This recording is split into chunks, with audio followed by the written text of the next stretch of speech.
Okay. On this part 2 of the video, I'm going to show you how to use those trig IDs. I don't have them up here. You have them in front of you on your page, and there's one for sine of 2x or 2a, and then there's 3 for cosine of 2a. Let's see how they can become useful, and I'll show you 3 examples. 2 cosine x plus sine of 2x equals 0, and I want all answers, so we can go around and around and around, which ends up being simpler than when we restrict it actually. Alright, is there a spot in this equation where I can find a principle that we studied 5 seconds ago?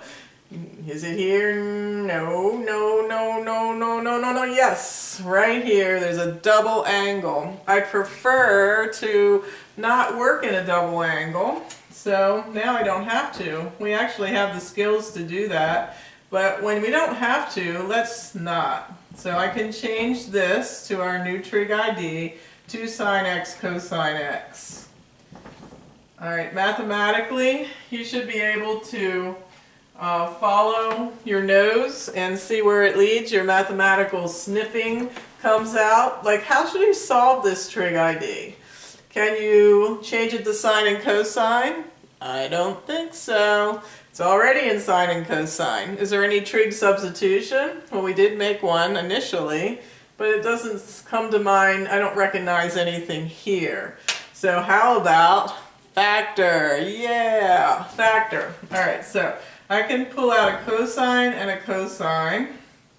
What's left behind when I pull it out? When I pull out something like this, I'm really dividing it out. So when I divide this by cosine, what's left? When I divide this by cosine, what's left? Oops. There's something else I should have taken out. You can see, I can see it is a 2. So I'm going to pull a 2 out as well. So a lot of students, when I pull out the whole term, they just kind of drop it, and it doesn't drop. It is replaced by a 1. And the reason is because I have to be able to multiply to get back to the original equation. And if I didn't have that 1 there, I would never get right back to where it started. So you can see these multiplications would go back to the original. So now that it's factored, held together by multiplication, equal to 0, I can set each factor equal to 0. Can't do that unless they are multiplied together. So this one gives me cosine x equals 0, and that happens on my trig page. 0 would be pi over, x would equal pi over 2, and 3 pi over 2. And over here, 1 plus sine x equals 0 becomes sine x equals minus 1. And that happens at the second coordinate, 3 pi over 2, which I already showed up on this side, so I don't have to write it twice. So I ended up with those 2 answers. I like to graph them when so I can see it. Pi over 2 is right there, and 3 pi over 2 is right there. So to generate an infinitude of these answers, I could start with pi over 2 and add how many radians to get the next one, and the next, and the next, and the next. Half a circle, pi n. So there's my answer, pi over 2 plus pi n. Alright, is that showing up? Yeah, it looks okay. Alright, I'm going to go on to the next example. And this one kind of works backwards and use the cosine of a double angle and show you some other ways these might flesh out. Whoops, not like that. It's a 4.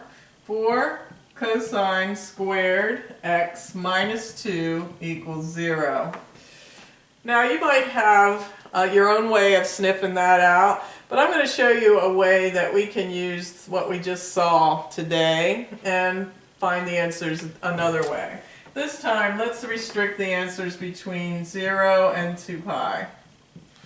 So, I got a text. Gotta check it.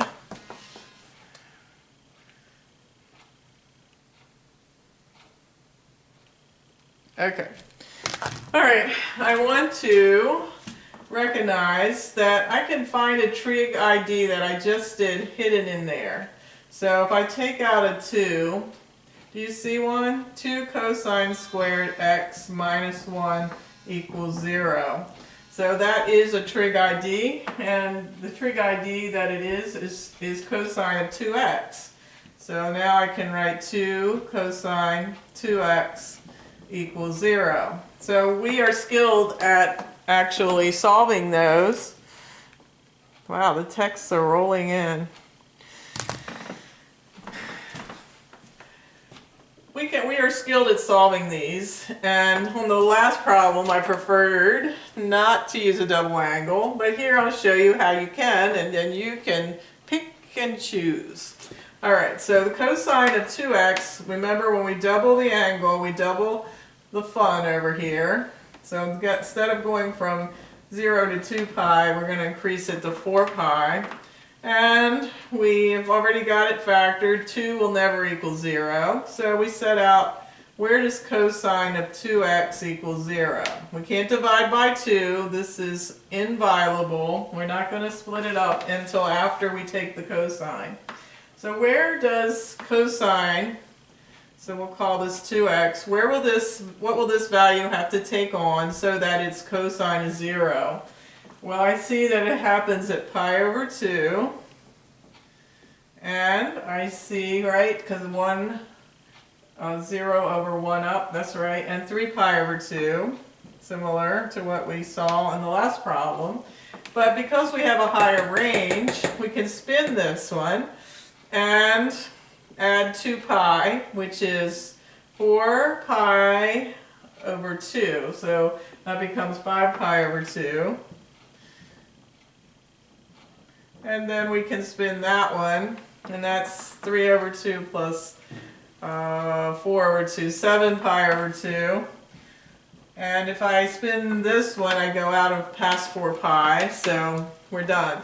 Now we can split up this, we can divide everything by 2, and we get, I still have a couple minutes on this video, so I get pi over 4, 3 pi over 4. When I divide everything by 2, 5 pi over 4 and 7 pi over 4.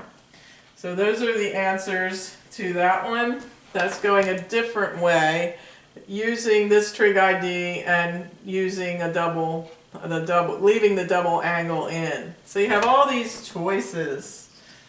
So just like real life. Get that example down on that page and show it to me on Monday. And the last example, I'll try to fit it on here. I hope that this doesn't insult your intelligence. Cosine of theta is 5 over 13. That's given. And we know we are going to restrict our search to this quadrant. So be thinking what quadrant you think that is. And I want you to find the sine of 2 theta. Alright, so this is another approach altogether. We're not solving an equation, we're just trying to find something they've asked us to find. Well, I know sine of 2 theta from today. It's 2 sine theta cosine theta. So I've got the 2, and I've got the cosine. It's given to me. And in the past, you were able, given this, to find the sine. So let's look and see where it is. What quadrant should I draw this picture? This is side adjacent. This is side hypotenuse. If we're between 3 pi over 2 and 2 pi, we are in this quadrant. So if we're drawing the bow tie, the part that we need is right there. So, and we have adjacent is 5 and hypotenuse is 13.